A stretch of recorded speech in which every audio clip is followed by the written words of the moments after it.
Hey there, Ribbon fans. I'm Jason Ruff, and welcome to the Dry Dock Podcast.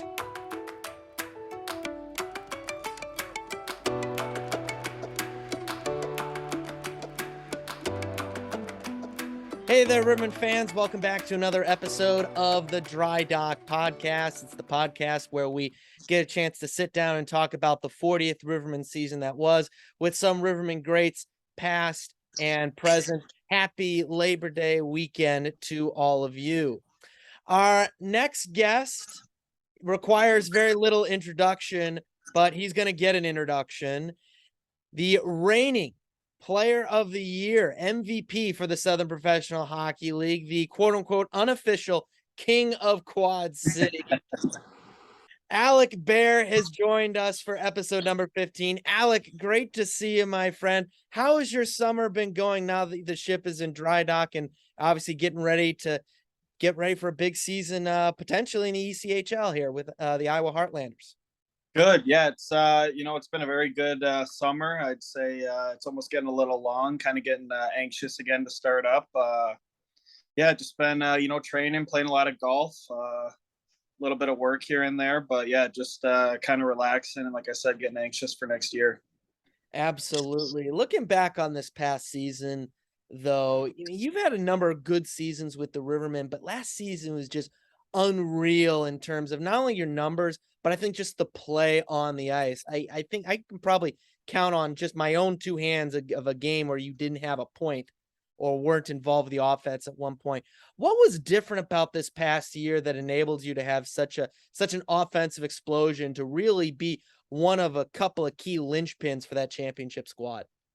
Yeah, I mean, I think it starts kind of with who's around me, whether that's, obviously Guy and I had a great relationship. And I think, he kind of just says, play your game, gives me a lot of, should say almost freedom and stuff with the puck. And I think that let my confidence grow probably more than it's ever been. So I think, a big part of that is him. And then also, I was either on a line with Hageman or Godbout for most of the year. So I think, playing with guys like that as well. Also, like Mitch, stuff like that. It's really easy to produce when you have guys like that around you as well. So I think a big piece of that was Guy and then the guys around me. I think another big piece was you became so dynamic on the power play. I always said Alec Baer's office, second period, top of the left wing circle. You just get the puck there. Every time it's shot, I pretty much expected to go in. I know basketball players have like a sweet spot. You get them like a one spot, like either just inside the arc or just outside the arc, and they throw it up. They're hitting it 9 times out of 10. It seemed like that was kind of your spot for you. Does that answer more towards what Guy has in terms of his power play systems, or is that just get on the net and you just get lucky? What do you think? Yeah, I mean, I think it's a little bit of both. I mean, he was pretty good. He kept our same power play unit, I'd say 90% of the year. So whether we were we had a little bit of a slow start, but he kind of knew that they were the right pieces and it was just repetition. And then like I said, he just, gave me the freedom to play with the puck up there. And like I said, I wasn't, scared to make mistakes up there. So I felt just very confident up there and was able to make plays from up there. One of the interesting things about that season was the season, at least when you look at the roster had some question marks on it, at least at the very beginning of the season. But obviously, Guy builds and adds, guys leave, guys come back in, new additions are brought into the mold. And just you start to see a playoff and eventually championship roster kind of take shape. It's almost like a sculptor molding a piece of clay almost. What was it about that team dynamic, do you think, that enabled guys to not only come in, but come in and produce so quickly and pretty much act like take a Casey Kolcheski, for example, only played, I think, less than 10 games for the Rivermen during the regular season. But by the time he got around to the playoffs, I mean, you wouldn't be faulted for thinking he'd been with the Rivermen the whole season. Yeah. Yeah, I think, I think a lot of that is, our leadership was really good, obviously, starting with Hags. Like, you can't find a better captain than that. And then, just surrounding them with, older, experienced guys that show leadership, whether it's on the ice or off the ice. I think, new guys coming in, they kind of got a feel for what you need to do if you want to stay here and play pretty quick, whether it was, Guy letting them know, or Hags keeping them accountable, or whatever it is. But I think accountability was huge. And I think, at the start of the year, we kind of, we saw our roster, and kind of our thing was, we just got to make it into playoffs.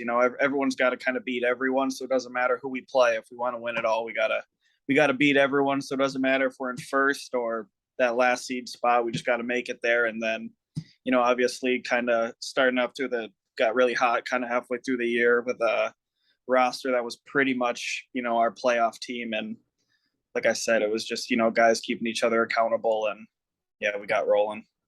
When you look back in the regular season, is there one weekend that stands out to you where you can just go back, point to that one, and say that's when you knew that there might be something special with this group?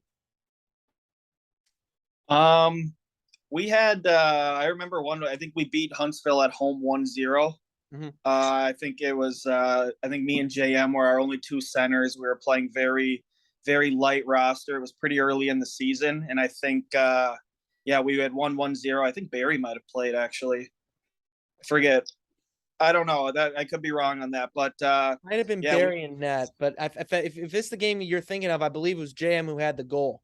Yep. Yep. At home. Yep. Yeah. And like I said, our roster was very light. We had, I think we were playing two lines most of the time, and I just remember every other shift, Guy's like, Bears, are you good? And JM, you good? And just, being able to play. And they were very hot at the time. They were, the best team in the league by a long shot. And we came out and beat them 1-0. And it kind of just said, yeah, like, we're ready to compete. And I think Guy was the same way. He kind of felt like, wow, these guys are, they're here to play, they're competing and stuff. So I think that game brought us together pretty close.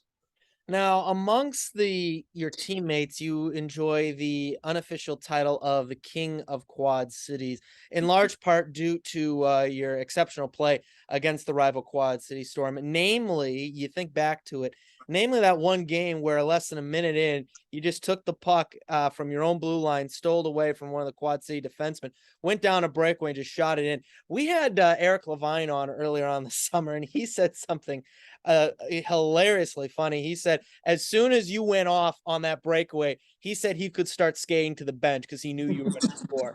And he's taking credit. And I want to know if this is, he's taking credit for basically telling you, if you ever get a breakaway, just go with a quick shot. Yeah.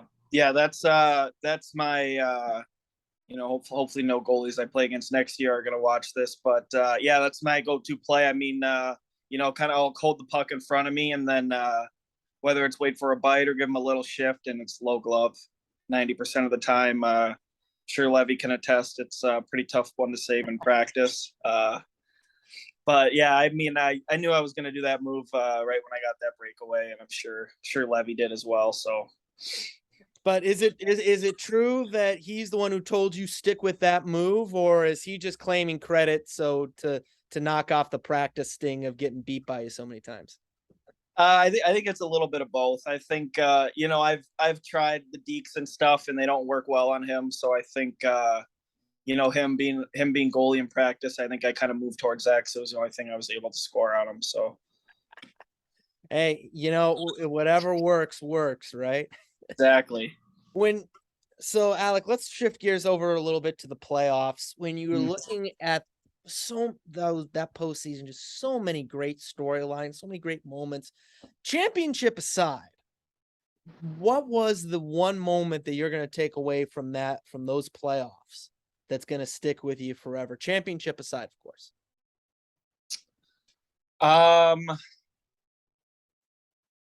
It's a good question. I mean, like you said, there were so many things. I mean, this sounds, even just playing in Birmingham, we haven't been to that rink, just kind of everything against us, going to a rink we've never played, team we never played. And I think just coming out with that start that we had so hot right away, just kind of setting the tone was really big for our group. And I think, everyone was saying, oh, Peoria, they'll lose in the first round. I think to come out like that and kind of show them that, this is a different Peoria team was pretty fun to see. Oh, yeah. Certainly. Well, you remember going back to that game, like you said, team the Rivermen had never played before, or at least that season. Mm-hmm. Building the Rivermen had never played in that season. And what stuck out to me was just the first 5 or 10 minutes or so of that game, it was like two heavyweight boxers circling the ring, maybe throwing a couple light jabs, but no one really committing. It seemed like everyone was kind of worried of making the first mistake, almost like an overtime game. And all of a sudden, I think it was Austin Wisely who got that first goal. First period, all of a sudden, it's like everyone on the river weight off of our shoulders. Yep. I know. Exactly. I know, but like you said, it set the tone for the entire playoffs that this was going to be a different Riverman team than what maybe some folks had seen in previous iterations. Yeah. So, Alec, with the season, we can see it's not here yet, but we can see it. It's on the horizon. Obviously, you've signed a big contract with the Iowa Heartlanders of the ECHL. Tell us how that whole process came about and what excites you the most of moving up to the ECHL and playing with the Heartlanders. Yeah, I mean, it just started with talking to their coach a few times. He talked to me pretty early among the teams that had talked to me in the summer. And, obviously, being one of the first teams to call me, meant that, they were very interested in me. And just, the way they say, they want to play a very fast offensive game, fast forwards, quick transition. And that's kind of, obviously right up my alley. So, it was just a really good fit. I have a couple friends, a couple buddies I've played with in the past there. They said they've all loved it. And then, obviously being from Minnesota, now being with the Wilds organization, that's, icing on the cake, obviously very cool. So close to home as well. Absolutely. Now, I asked this question to Zach Wilkie. Obviously, Mr. Wilkie's been signing with the Wheeling Nailers. You also have a couple of your former teammates signing with the Allen Americans, L.A. Grissom and Marcel Godbout. There is the potential that you could line up against some of those gentlemen here this coming season. Is there going to be any potential for maybe a friendly wagers? Like, if you can hold me to 1 point or whatnot, I'll buy you dinner or what have you, or what are going to some of be the emotions if you find out you're going to be maybe going into a corner against a Marcel Godbout, who you two were such a dynamic duo on the front end for the Ribbon in the playoffs. Yeah, I think I challenge Marcel to about anything, probably except for scoring. I would, that'd be probably a points bet, not a goals bet. I mean, other than that, I think, I don't know, maybe something friendly like that. I don't know. Wilkes might be a little scared of me, so I don't know if he would. I don't know if Wilkes will do any wagers. Scared of you? That's a good question. Yet I'm not going to promise anything, but I'm definitely trying to get out there.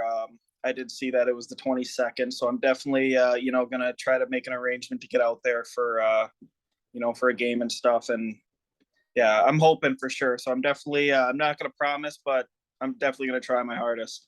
Awesome. Well, we hope, fingers crossed, hope that we get to see you out on the ice with the Rivermen, just to accept the ring and be recognized as part of that special group that brought the President's Cup to Peoria. Alec, thank you so much for taking time out of your busy schedule. We know you got to get back to getting all up and into shape and all ready to go for the upcoming ECHL season. We wish you and the Heartlanders the best of luck this year. We can't wait to talk to you soon. Thank you very much, Ruffer. Great to talk to you.